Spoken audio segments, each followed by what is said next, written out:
titre de à Pau, et je travaille bien évidemment aux urgences et au secours. On est ensemble pour discuter de l'enseignement du damage control à des soignants non experts, notamment en AFGSU. Je n'ai pas de conflit d'intérêt, hormis éventuellement la participation à la CFDU. Alors la première question qu'on s'est posée sur l'enseignement du damage control en AFGSU, c'est pourquoi? Quel est l'intérêt? Et il y a trois grands enjeux qui nous ont paru suffisamment intéressants pour qu'on s'y penche. C'est l'inclusion. Le fait que les soignants qui viennent en AFGSU sentent qu'ils font partie d'une communauté médicale unie et synergique, qui bossent tous ensemble sans les a priori et ou les présupposés qu'on peut parfois avoir des services techniques sur les services d'hospitalisation lorsqu'on tourne au quotidien et qu'il y a des tensions chez tout le monde. Lorsqu'on est face à une situation de SSE et lorsqu'on est face notamment à du damage control, il va bien falloir que tout le monde travaille de manière synergique pour qu'on arrive à sortir de la crise. Ça nous paraissait intéressant de replacer ça directement dans la formation, que tout le monde se sente inclus, qu'il n'y ait pas de scission entre les différents services. Deuxième enjeu qui nous paraît intéressant, c'est leur participation, bien sûr. Qu'est-ce qu'ils vont devoir faire le jour où il y a un plan blanc de type damage control? Et donc, on va essayer de situer bien précisément leur domaine d'action, ce que l'on attend d'eux, pour pouvoir les former sur ce sujet-là précisément. Troisième point, et on y reviendra un petit peu plus loin, c'est commencer à développer une capacité de résilience pour eux sur un sujet qui, on le sait, peut être source de traumatisme important, ou en tout cas n'est jamais une situation facile. Alors on s'est d'emblée confronté à plusieurs problématiques. D'abord la technicité du sujet. Le SSE est déjà un sujet complexe et le damage control est une sous-spécialité du hors-sec ou du plan blanc. Donc ça nécessite déjà un certain volume de connaissances, il y a beaucoup d'acronymes, une doctrine assez complexe. Et puis, classiquement, on avait un enseignement de type cognitivisme, avec vraiment une vérification de la doctrine et faire ingurgiter à nos stagiaires tous les acronymes, le PRV, le PMA, le machin, etc. Ce qui ne marchait pas du tout, bien évidemment. J'imagine que s'il y en a parmi vous qui bossent dans les CESU, vous avez déjà été confronté à des infirmières de rhumato ou à des aides-soignants d'EHPAD qui vous regardent quand vous leur parlez de gilet pare-balles et de fusil d'assaut et de PMA et de DSM avec des grands yeux, en mode ça ne me concerne pas, c'est très très loin de ma pratique professionnelle. Je ne vois pas pourquoi on parle de ça. Voire pire, lorsqu'on fait des mises en situation, si on avait des mises en situation un peu trop réalistes ou un peu trop oppressantes, eh bien on peut avoir un phénomène de projection négative ou angoissante auprès de nos stagiaires, qui finalement est la base même de l'effet recherché par les actions terroristes, et donc purement contre-productive sur ce qu'on cherchait à mettre en place. Alors, on a essayé de développer un premier outil pour lutter contre tout ça. Cet outil, c'est Kevin et Mathilda. Alors Kevin et Mathilda, c'est un outil qu'on a déjà utilisé pour le NRBC et on a fait une conférence sur le sujet au congrès dans le CESU en octobre dernier. Je vous ai mis les liens sur la vidéo si vous voulez les regarder. En quoi ça consiste?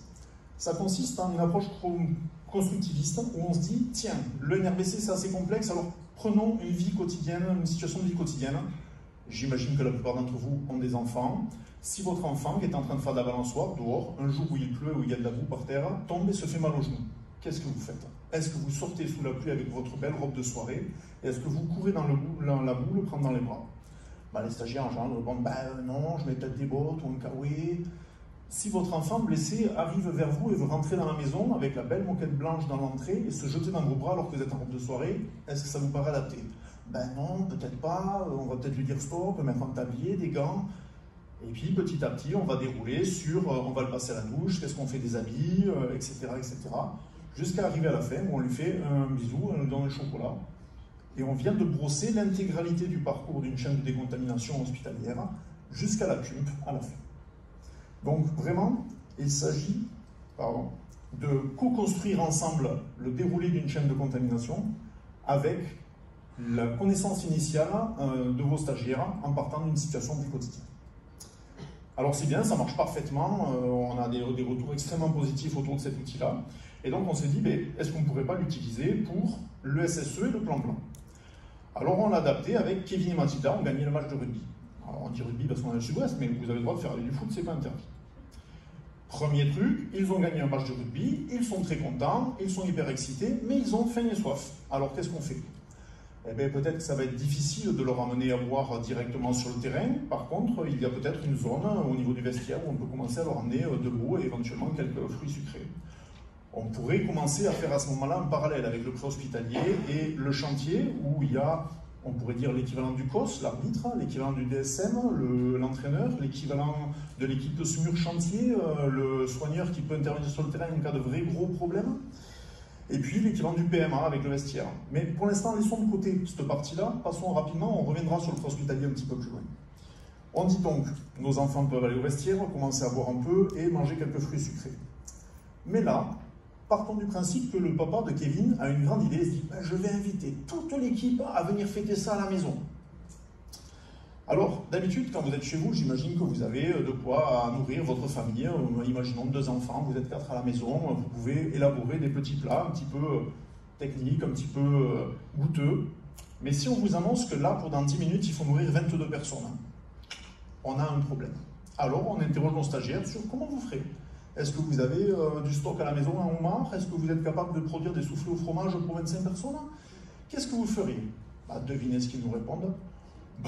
Non, on ferait coquillettes jambon pour tout le monde, puis au dessert, ils auront des yaourts. Voilà. Et vous voyez qu'on vient de trouver un parallèle assez évident avec la médecine de catastrophe, où si faire une intubation étorcello, relais hypnosufenta, noradrénaline, etc., pour un patient, ça marche. Quand on en a 25, ça commence à plus marcher, et on va peut-être revenir sur des bonnes vieilles vases, sédation vigile, kétamorphine. Alors, Kevin et Mathilda, en résumé, c'est une approche constructiviste où on part des connaissances antérieures de nos stagiaires pour co-construire avec eux les logiques de travail. Et on fait émerger ça sur des situations de vie quotidienne autour de la vie de famille, du sport, et des choses sur lesquelles ils sont déjà en maîtrise. Ça marche parfaitement, c'est très intéressant et on a évidemment une adhésion et une participation beaucoup plus importante de nos stagiaires pendant la formation. Mais qu'en est-il pour le damage control? Eh bien, on continue tranquillement avec la même situation. Et on dit, bon, sur les 25 qui sont arrivés à la maison, vous avez des convives, mais on va essayer de les catégoriser en différentes catégories en fonction de à quelle urgence doivent-ils ingurgiter des citrons parce qu'ils sont affamés et proches de l'hypoglycémie. Alors évidemment, on a les petits joueurs de rugby qui sont complètement affamés, complètement surexcités et qui mangeraient la table. Puis on a aussi des enfants qui peut-être ont un peu moins besoin de glucides immédiatement, mais malgré tout ont une tolérance à la frustration faible et ne pourront pas attendre très très longtemps. Et puis on a des adolescents qui, bon an mal an, on arrivera à les tenir un peu si on les occupe. Et puis des adultes qui, eux, ont un contrôle d'eux-mêmes suffisant pour pouvoir patienter le temps qu'on se réorganise et qu'ils comprennent bien la contrainte logistique à la maison. Alors on commence par nos petits rugbyman. Eux, ils vont arriver complètement affamés, surexcités, on ne pourra rien en faire. Donc qu'est-ce qu'on fait? On les envoie dans la cuisine et la cuisinière leur prépare vite fait quelques sandwichs. Hop, une fois que c'est fait, c'est bon, ils sont déjà rassasiés, on vient de gagner une petite 10 minutes, une demi-heure, tout le monde direction la douche. Ça va nous permettre de les reconditionner un petit peu physiologiquement et de baisser un petit peu la pression. Et vous voyez qu'on vient exactement de brosser le début du parcours d'une extrême urgence, avec son passage au bloc opératoire pour vraiment faire de la chirurgie de sauvetage, puis son transfert en réanimation pour faire un rééquilibrage physiologique et lutter contre la triade dont on vient de parler. Pendant ce temps, ils bloquent la cuisine. Initialement, ils sont en train de faire les sandwichs au pâté dans la cuisine, donc on ne pourra mettre personne d'autre dedans, on ne pourra pas préparer nos jambons coquillettes. Alors, qu'est-ce qu'on va faire de nos jeunes enfants qui sont peu tolérants à la frustration et qui malgré tout ont faim ou soif? Eh bien, la plupart du temps, les stagiaires nous proposent spontanément de trouver une zone où les stocker. Cette zone, c'est ou le salon, ou une salle de jeu, ou un coin de la terrasse, mais enfin, un endroit où on peut regrouper les enfants, mettre une petite table avec une nappe et leur proposer quelques cacahuètes, quelques chips et quelques sodas ou boissons sucrées. Parfait. On vient de rebrosser le passage aux urgences des urgences absolues. Lorsque nos rugbyman ont fini de manger leur sandwich, ils sont à la douche. De fait, ils ont libéré la cuisine et la cuisinière. Donc, c'est peut-être le moment où les jeunes enfants vont pouvoir aller à la cuisine et que la cuisinière leur prépare sur le coude quelques salades, quelques condiments et qu'on les transfère à la salle à manger pour qu'ils puissent tranquillement manger leur repas dans la salle à manger. En français, le passage au bloc opératoire, la chirurgie pour les urgences absolues, puis leur transfert en service d'hospitalisation, que ce soit des services post-urgence, que ce soit des services type soins intensifs post-opératoires, réanimation ou des services de type traumato. Ils ont libéré la cuisine, ils sont partis manger dans la salle à manger, parfait. Ceux qui étaient sous la douche, qui ont mangé un pauvre petit sandwich de pâté, ça les a calés une demi-heure, mais pas suffisamment. Qu'est-ce qu'on fait? Ils retournent en cuisine, on leur prépare des pâtes avec des lardons ou du jambon, et on les envoie direction la salle à manger. Voilà, histoire réglée. Et on peut continuer comme ça à dérouler l'intégralité de la prise en charge des différentes catégories de blessés, jusqu'aux impliqués. Là, on prend l'exemple des adultes qu'on va transférer directement dans la salle à manger, ou éventuellement sur la terrasse. Et on peut même éventuellement introduire le fait que Si l'agitation et un petit peu tout le bazar qu'il y a les a stressés, on peut peut-être leur trouver un petit relaxant psychologique à base de vin rouge pour qu'ils tolèrent un petit peu mieux la situation et introduire comme ça le concept de la cupe. Donc ça, c'est un outil constructiviste qui fait qu'on part vraiment du connu et d'une situation de vie quotidienne et qu'on peut ensemble co-construire la logique de travail. Mais au-delà de ça, on avait dit qu'on s'était fixé quelques objectifs sur pourquoi est-ce qu'on aborde le damage control en FGSU. Un objectif d'inclusion, un objectif sur le rôle réel et un objectif de copie. Pour ce qui est de l'inclusion, on utilise l'image du bateau et on commence la journée par ça. Lorsqu'un bateau s'approche d'une tempête, les premiers qui repèrent la tempête, c'est la vigie. Et la vigie, qu'on pourrait aussi appeler le centre 15, la première personne qu'elle va prévenir qu'on se dirige droit sur une tempête, c'est le capitaine, qu'on pourrait appeler la cellule de crise. Et à ce moment-là, s'ils savent que c'est inévitable et qu'on va droit dans la tempête, la première chose qu'ils vont faire, c'est quoi? On discute, on tourne autour, et s'il y a un marin ou quelqu'un qui regarde un film de pirate dans la salle, ils nous disent on va abattre toutes les voiles. Parce qu'il n'est pas question d'avoir la grande voile ouverte si une tempête se déclenche. Donc, ok, on va arrêter le programmé, et on va arrêter les opérations programmées, etc. Puis une fois que c'est fait, qu'est-ce qu'on fait? On ne peut pas avoir aucune voile sur le bateau, sinon le bateau est à la dérive. Alors on va commencer par le foc. Et on pourrait prendre le parallèle du foc et des urgences. Et la voile de tempête, la plus petite et la plus solide, et bien il va peut-être falloir qu'on envoie tous les marins à ce moment-là, la lever, la hisser, et puis la tenir bien solide, le temps qu'on sorte du plus dur, vraiment du cœur de la tempête. Quand on s'éloigne du cœur de la tempête, peut-être on va mettre une deuxième voile derrière, le bloc opératoire, la réanimation. Puis lorsqu'on va commencer à quitter la zone dangereuse, ouvrir en grand et en plein la grande voile et réouvrir les services d'hospitalisation et utiliser leur pleine puissance de travail pour pouvoir absorber les patients. Le tout dirigé par la cellule de crise et soutenu par les services techniques. Deuxième objectif, la possibilité de participation réelle. Qu'est-ce que l'on pourrait faire? Qu'est-ce qu'on attend d'une infirmière de rhumatologie ou d'une aide-soignante d'EHPAD face à une situation de damage control? Eh bien, on a fait le choix de ne pas exclure le préhospitalier, parce que, malheureusement, ils pourraient être les témoins, les premiers intervenants, parce que ce soir-là, ils étaient à la terrasse de café où ça a ferraillé, ou parce que ce soir-là, ils étaient dans la salle de concert où, malheureusement, il y a eu un attentat. Bien évidemment, ils pourraient être envoyés en renfort aux urgences, pour ne serait-ce que simplement pousser des brancards, si ce n'est que leur qualification, ou peut-être prendre en charge des blessés, s'ils sont paramédicaux ou médecins. Et puis, bien évidemment, prendre en charge des patients sur leur secteur d'hospitalisation en fonction de leur origine professionnelle. Alors pour ça, on utilise l'analogie d'incendie. Si vous avez un immeuble en flammes, qui brûle pour de vrai, avec des grosses flammes et de la fumée, et que vous êtes dedans, et que vous croisez un patient au sol en arrêt cardiaque, est-ce que ça vous paraît intéressant d'appeler des médecins et de faire rentrer une équipe médicale à l'intérieur de l'immeuble en flammes pour le réanimer? Ou est-ce que ça vous paraît adapté de commencer à engager une réanimation cardio-pulmonaire sur ce patient?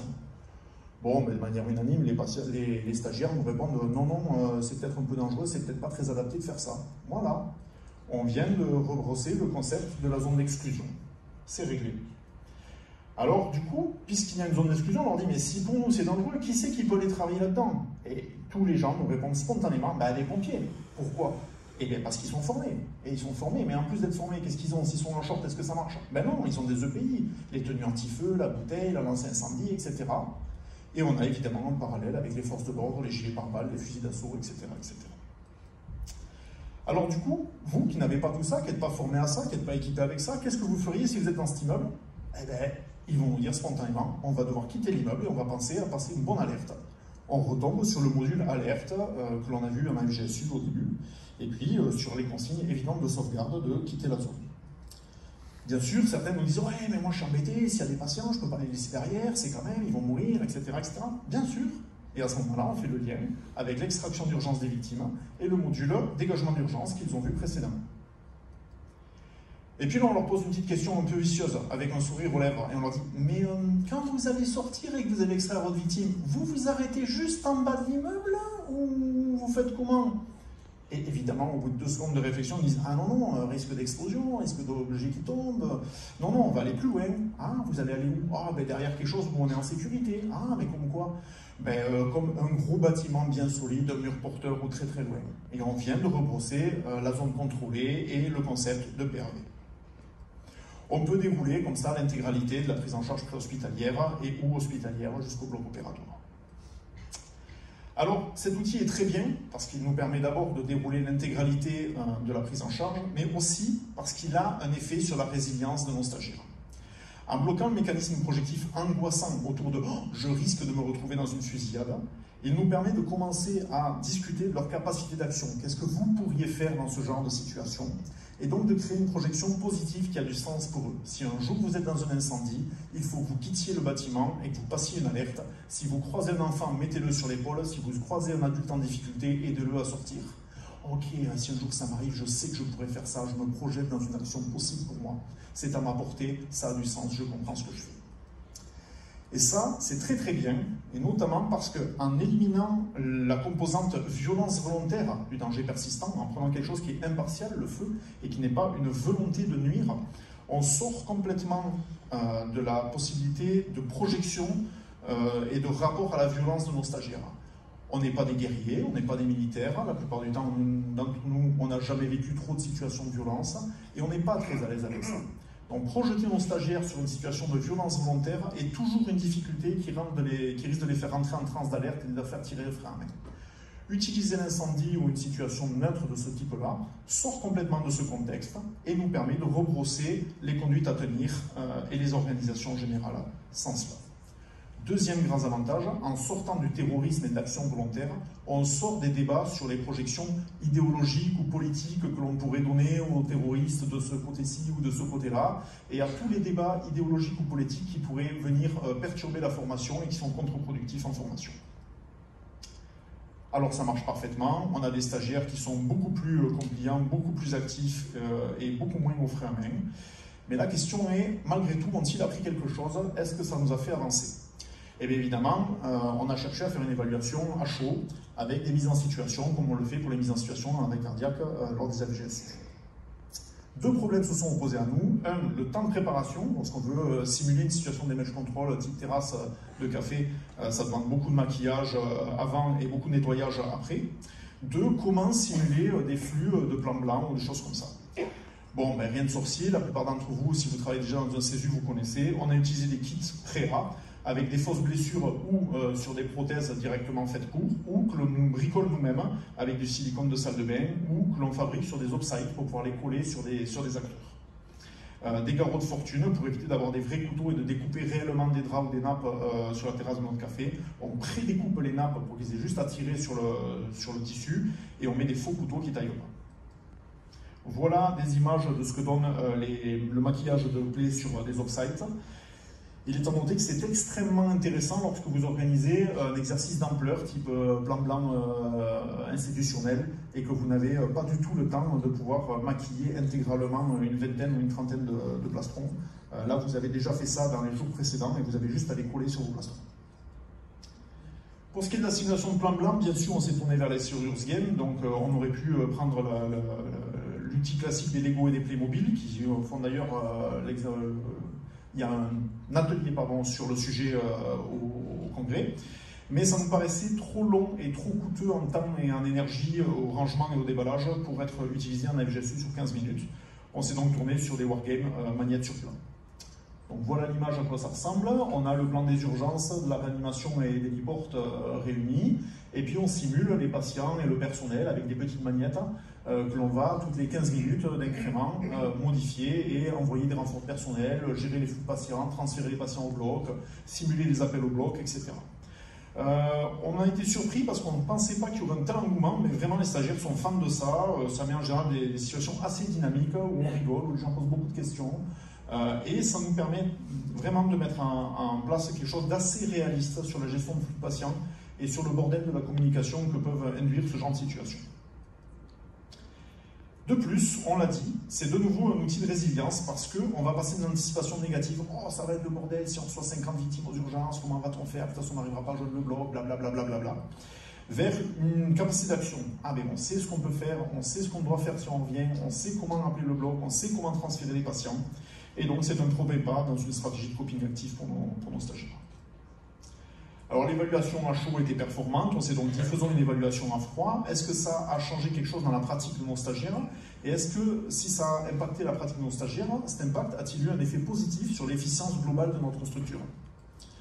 Alors, pour ce qui est de l'évaluation des 3 services de SMUR qui sont en formation chez nous, on s'est aperçu que si tous les personnels n'ont pas pu bénéficier de la formation spécifique au damage control, ils avaient en tout cas quasiment tous leur FGSU et il y avait vraiment un concept d'intégration des options de prise en charge, ce que l'orateur précédent vous a expliqué, dans des situations qui ne relevaient pas du damage control au sens strict, c'est-à-dire typiquement des situations de blessures par arme blanche ou arme à feu mono-victime, ou des situations d'AVP multivictime ou d'accidents agricoles, avec l'utilisation de garrots tourniquets, etc., etc. Donc, on a plutôt validé qu'il y avait un effet tache d'huile, vraiment, où ça venait diffuser, et cet enseignement venait à rentrer dans la pratique quotidienne. Deuxième chose, on a évalué sur l'efficience de la structure en faisant un plan blanc institutionnel au plus proche du réel possible, avec 18 victimes plastrons et les infirmières. Et là, on s'est aperçu que si les gestes étaient OK sur le plan technique, et si la stratégie globale était OK, on avait par contre une mise en œuvre assez lente, assez figée. Les gens ne savaient pas trop s'ils faisaient bien, pas bien, etc. Donc il fallait vraiment les guider. S'il n'y avait pas de team leader, on avait des délais assez rallongés, peu compatibles avec les horaires de damage control chirurgical. Donc on a fait une rétro-analyse, un débriefing, on s'est dit ok, qu'est-ce qu'il faut faire? Il faut augmenter la formation de quelques référents qui puissent être team leader. Il faut augmenter la part de stagiaires cadres et direction. Ça c'est vraiment du personnel qu'on a du mal à récupérer en formation alors qu'ils ont vraiment une place prépondérante dans ce genre d'organisation. Et il faut travailler des exercices séquentiels, un exercice cellule de crise, un exercice urgence adulte, un exercice urgence pédiatrique. Puis répéter une fois par an un exercice d'ensemble institutionnel avec un chrono.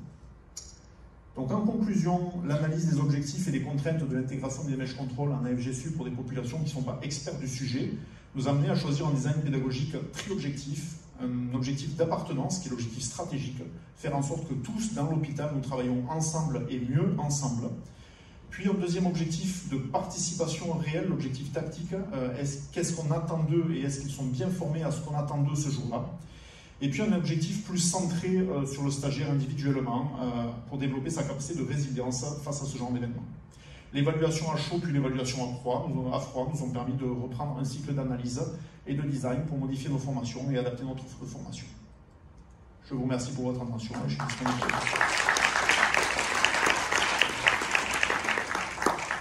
Merci beaucoup pour cet outil qui est assez innovant. Est-ce qu'il y a des questions dans la salle ?